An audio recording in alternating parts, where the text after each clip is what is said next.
Discovery of neutron. Neutron की discovery कैसे हुई? अर्नेस्ट रदरफोर्ड ने, मतलब रदरफोर्ड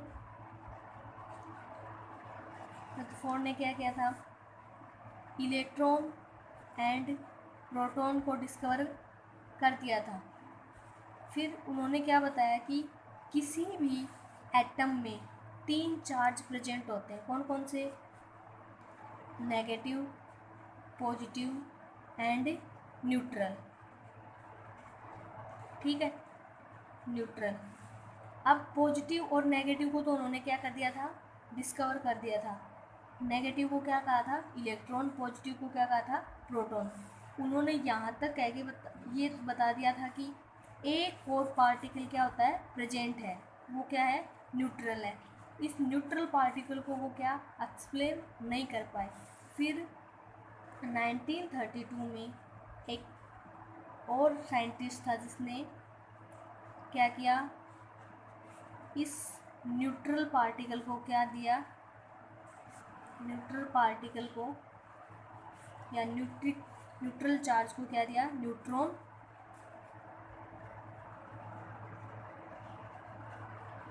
न्यूट्रॉन नेम दिया। वो कौन थे? James Chadwick. James Chadwick.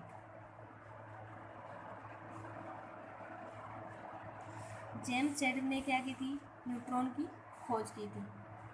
Electron और प्रोटॉन की खोज किसने की थी? रदरफोर्ड ने।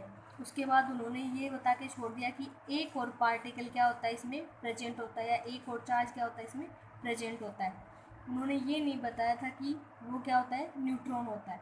फिर 1932 में न्यूट्रल चार्ज या न्यूट्रल पार्टिकल को न्यूट्रॉन कहा। किसने? जेम्स चैडविक ने। Next, bourse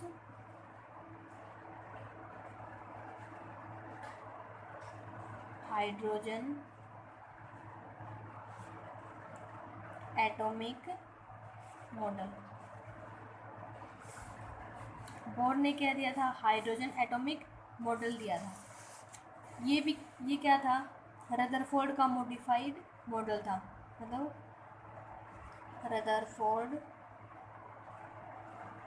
force modified model. इसको क्या बोलते हैं? इसको या तो बोर्स हाइड्रोजन एटॉमिक मॉडल बोलते हैं या रदरफोर्ड मॉडिफाइड मॉडल बोलते हैं। इसके अकॉर्डिंग क्या था? मतलब बोर ने क्या बताया कि एटम क्या होता है? एक राउंड शेप में होता है, जिसमें क्या होते हैं? अलग अलग क्लासेस होती हैं। ठीक है, उन्होंने अलग अलग राउंड्स को क्या कहा? क्लासेस, या इनको ऑर्बिटल भी बोलते हैं। क्या बोलते हैं? ऑर्बिटल भी बोलते हैं। ठीक है, उन्होंने क्या बताया कि उन्होंने हाइड्रोजन के लिए बताया था। तो ये हाइड्रोजन है, इसमें क्या होता है? हाइड्रोजन कितने नंबर पे आता है? 1 पे। तो 1s1 ये होता है। इसका क्या होता है?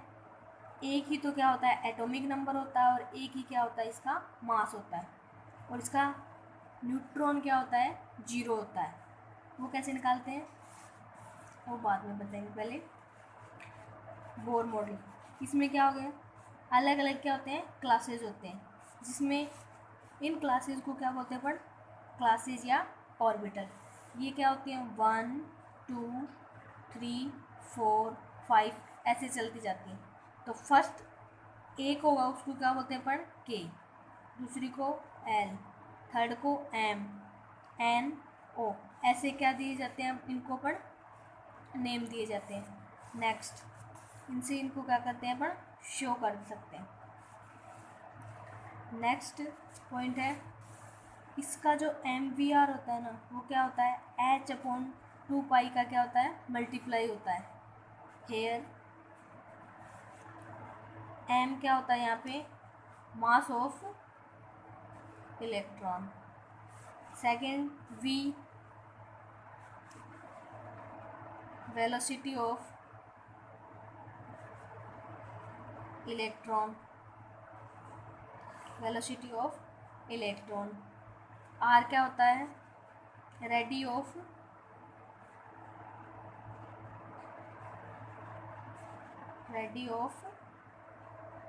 इलेक्ट्रॉन। ठीक है। एच क्या होता है यहाँ पे, प्लांक कांस्टेंट।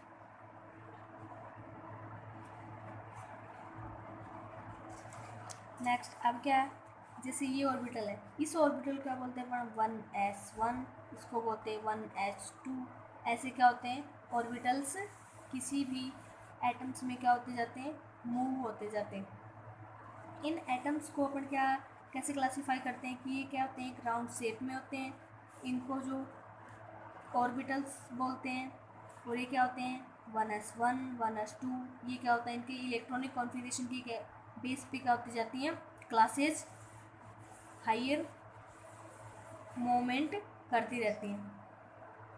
अब जब एक ऑर्बिटल में क्या हुआ, इलेक्ट्रॉन अगर यहाँ पे मूव करता है ना, इसी में, जैसे ये ऑर्बिटल है, इसी में अगर मूव करता है ना, तो इसकी एनर्जी क्या रहती है, सेम रहती है।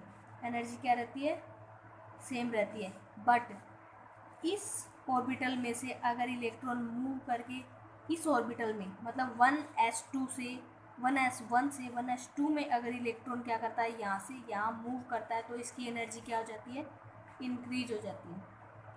क्या हो जाती है, इंक्रीज हो जाती है। मतलब सेम ऑर्बिटल में अगर इलेक्ट्रॉन मूवमेंट करता है तो उसकी एनर्जी क्या रहती है, सेम रहती है। बट एक ऑर्बिट से नेक्स्ट ऑर्बिट में अगर इलेक्ट्रॉन मूव करता है तो उसकी एनर्जी क्या हो जाती है, इंक्रीज हो जाती है, बढ़ जाती है। ये क्या था, बोर्स हाइड्रोजन एटॉमिक मॉडल।